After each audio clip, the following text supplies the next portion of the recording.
The Supreme Court's conservative majority spent several hours Wednesday attacking a longstanding legal doctrine that gives federal agencies wide leeway in creating policies and regulations in various areas of life. The justices heard two cases related to so-called Chevron deference that emerged from a 1984 case. Oral arguments in first case went well beyond allotted time.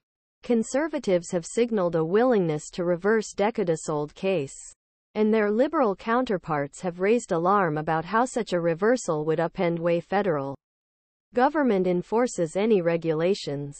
Congress routinely writes open-ended, vague laws that leave policy details to agency officials.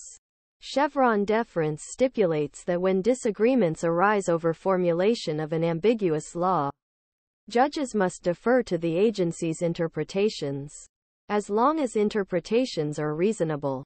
Conservative Justice Neil Gorsuch, who has long expressed skepticism about deference to Chevron, at one point boiled his understanding of the doctrine down to a simple conclusion: when courts examine obscure laws on the doctrine's terms, the government always wins.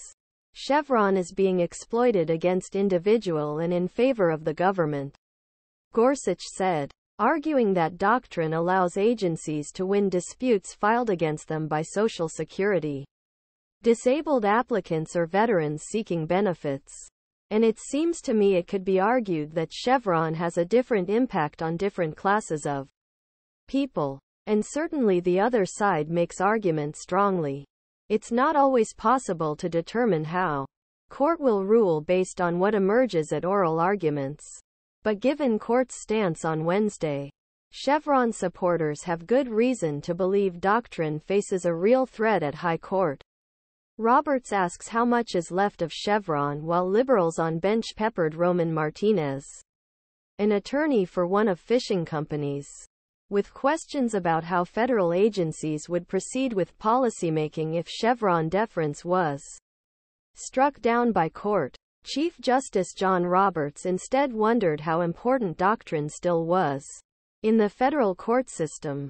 I've seen some studies that say we don't trust Chevron for 14 years. He told Martinez, judges are used to deciding things. And when start doing that, they tend to think that what come up with is not just the best answer, but the only answer. I wonder how often this comes up.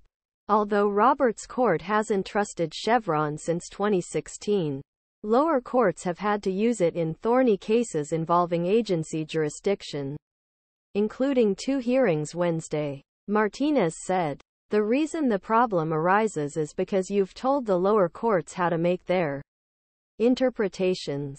And as long as instruction is there will be a lot of cases that get it wrong. And you want move in direction. I want to engage in some sort of error correction in each of them. He later added, liberals warn judges becoming superior legislators. 3 liberal justices warned during Wednesday